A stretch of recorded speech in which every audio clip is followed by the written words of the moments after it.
Capítulo segundo. Órdenes, costumbres y caprichos. Te recuerdo brevemente dónde estamos. Queda claro que hay cosas que nos convienen para vivir y otras no, pero no siempre está claro qué cosas son las que nos convienen. Aunque no podamos elegir lo que nos pasa, podemos en cambio elegir lo que hacemos frente a lo que nos pasa.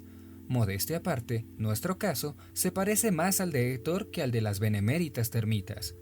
Cuando vamos a hacer algo, lo hacemos porque preferimos hacer eso, a hacer cualquier otra cosa, o porque preferimos hacerlo o no hacerlo.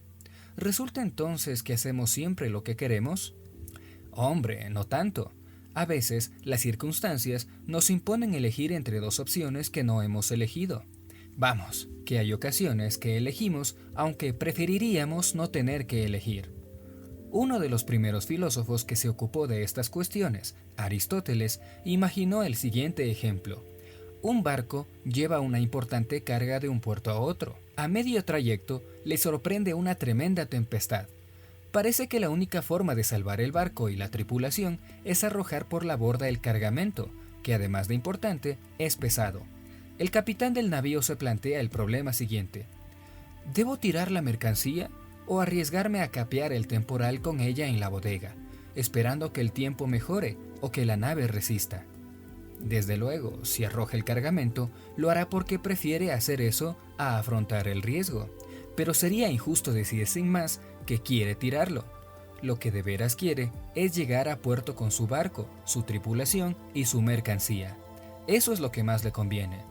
Sin embargo, dadas las borrascosas circunstancias, prefiere salvar su vida y la de su tripulación a salvar la carga, por preciosa que sea. Ojalá no hubiera habido ninguna maldita tormenta.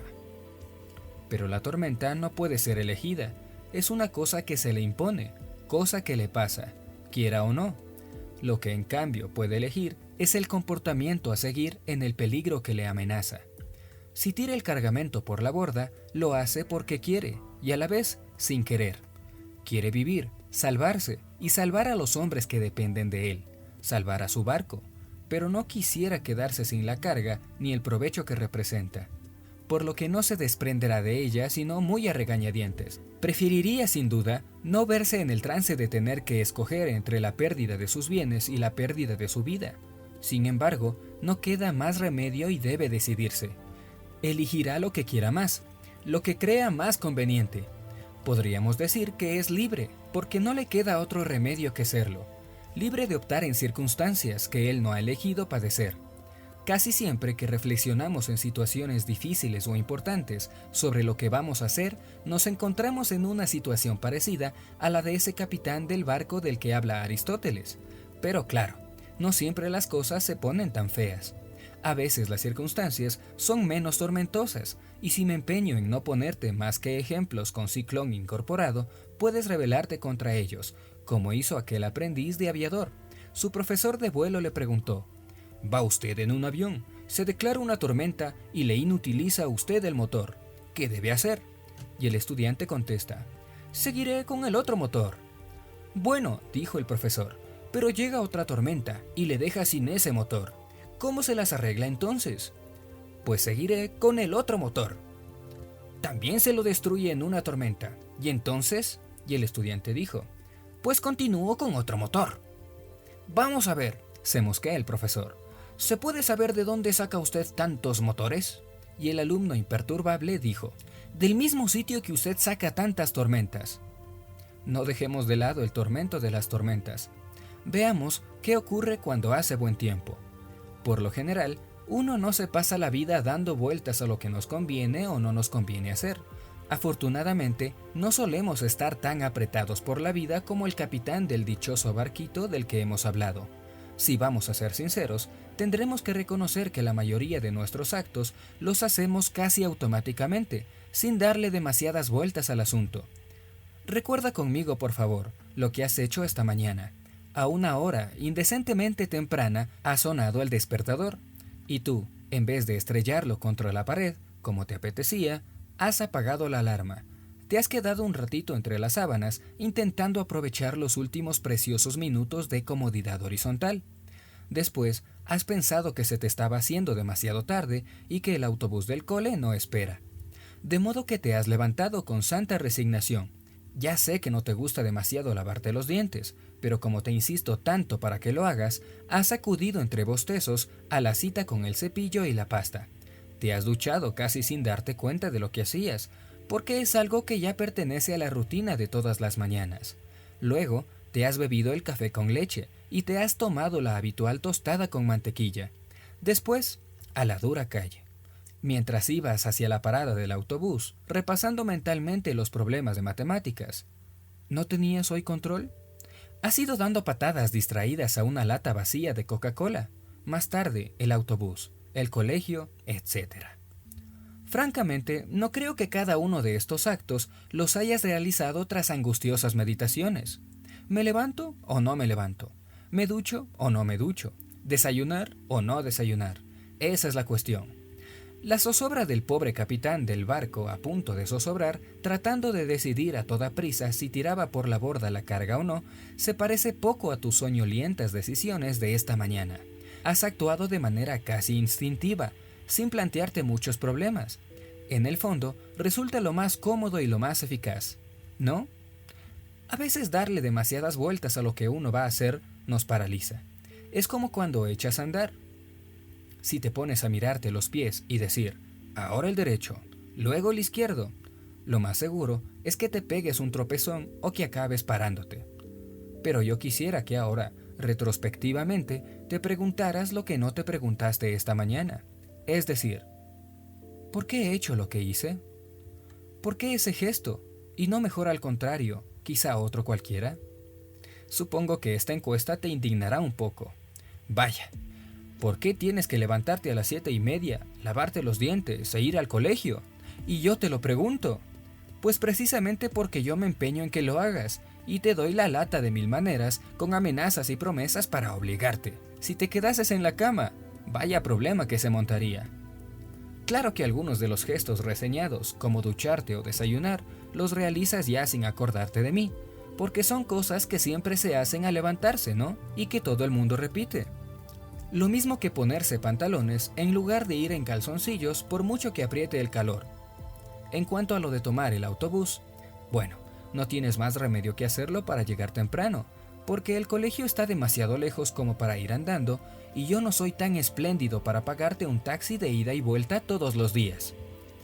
Y lo de pegarle de patadas a la lata, pues eso sí lo haces porque sí, porque te da la gana.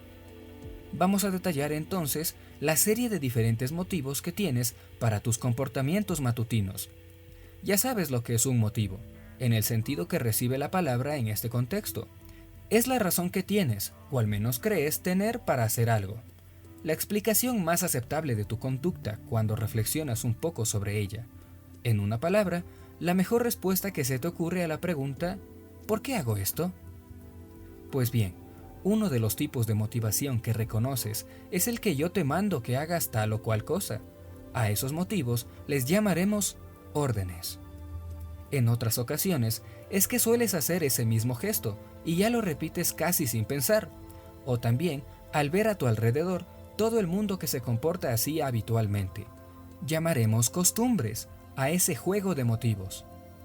En otros casos, los puntapiés en la lata, por ejemplo, el motivo parece ser la ausencia de motivo, el que te apetece sin más, la pura gana.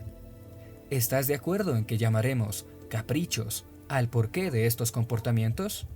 Deja de lado los motivos más crudamente funcionales, es decir, los que te inducen a aquellos gestos que haces como puro y directo instrumento para conseguir algo. Bajar la escalera para llegar a la calle en lugar de saltar por la ventana, coger el autobús para ir al cole, utilizar una taza para tomar tu café con leche, etc. Nos limitaremos a examinar los 3 primeros tipos de motivos, es decir, las órdenes, las costumbres y los caprichos. Cada uno de estos motivos inclina tu conducta a una dirección u otra. Explica más o menos tu preferencia por hacer lo que haces frente a las otras muchas cosas que podrías hacer.